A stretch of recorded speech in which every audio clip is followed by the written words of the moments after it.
നമ്മുടെ ഇന്നത്തെ വീഡിയോ എന്ന് വെച്ച് കഴിഞ്ഞാൽ നമ്മളിന്ന് തിരുവനന്തപുരം വരെ വന്നിരിക്കുകയാണ്. അതായത് നമ്മുടെ തിരുവനന്തപുരം സൂവിലേക്കാണ് നമ്മൾ വന്നിരിക്കുന്നത്. അപ്പം ഇതാണ് നമ്മുടെ തിരുവനന്തപുരം സൂ. അപ്പം ഞങ്ങളിന്ന് ഇപ്പോൾ വന്നേ ഉള്ളൂ. അപ്പോൾ നമുക്കിനി ഇവിടുത്തെ കുറച്ച് കാഴ്ചകളൊക്കെ നമുക്ക് കാണാം. ഗൈസ് ഞങ്ങൾ വന്നപ്പോൾ ഭയങ്കര തിരക്കായിരുന്നു. ഇവിടെ ഫുള്ള് തിരക്കാണ്. ഞങ്ങൾ റോഡിലൊക്കെയാണ് നിറച്ച് ബ്ലോക്കാണ് കേട്ടോ. അപ്പോൾ എന്തായാലും നമുക്കിനി ബാക്കി കാഴ്ചകളൊക്കെ സൂവിനകത്ത് കയറിയിട്ട് നമുക്ക് കാണാം. അവിടെ ചെന്നപ്പോൾ ഭയങ്കര തിരക്കായിരുന്നു ടിക്കറ്റൊക്കെ എടുക്കുക. അപ്പോൾ ടിക്കറ്റ് എടുത്ത് ഞങ്ങൾ നേരെ എൻട്രൻസിലേക്ക് വന്ന് നമ്മൾ അകത്തേക്ക് പ്രവേശിച്ചു.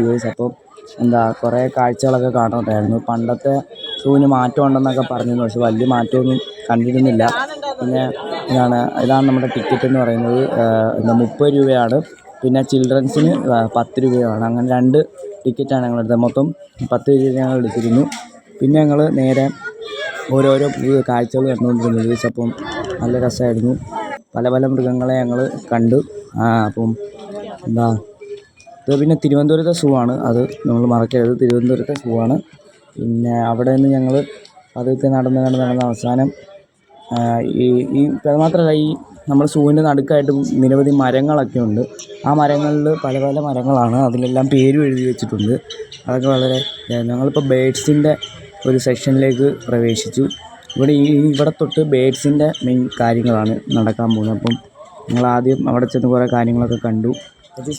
മറ്റേ തത്തയും അതുപോലെ തന്നെ പഞ്ചവർണ്ണ തത്തയും അങ്ങനെയുള്ള കുറേ ഇത് കിട്ടി. പിന്നെ അത് മാത്രമല്ല, നമ്മുടെ പാമ്പിൻ്റെ ഇത് മൂങ്ങയാണ്. ഇത് മൂങ്ങയുടെ കൂടാണ്.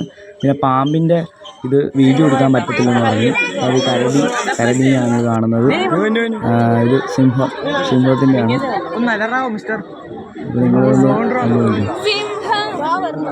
ഓടി ഇങ്ങോട്ട് വന്നിട്ട് തന്നെ അത് തിരിച്ച് കയറി പോവുകയും ചെയ്തു. ഒരെണ്ണം ഉള്ളായിരുന്നു, ഞങ്ങൾ ഒരെണ്ണം കണ്ടുള്ളൂ. അത് മാറി നിൽക്കുക, അതുകൊണ്ട് ശരിക്കും കാണാൻ പറ്റിയിരുന്നില്ല. പിന്നെ ഞങ്ങൾ അടുത്തത് സ്നേക്ക് പാർക്കാണ്. അപ്പോൾ സ്നേക്കിൽ പിന്നെ ഞങ്ങൾ മറ്റേ ഹിപ്പോപ്പൊട്ടാമസിനെ കണ്ടു. വെള്ളക്കുതിര അങ്ങനെ കണ്ടു, നീർക്കുതിര അങ്ങനെ കണ്ടു പറയുന്ന സാധനമാണ് ഹിപ്പോപ്പൊട്ടാമസ് ആണ്. അത് കണ്ടു. അതിന് ശേഷം ഇത്രയൊക്കെ ഉള്ളായിരുന്നു കാഴ്ചകളൊക്കെ. വളരെ കിടിലൻ വ്യൂ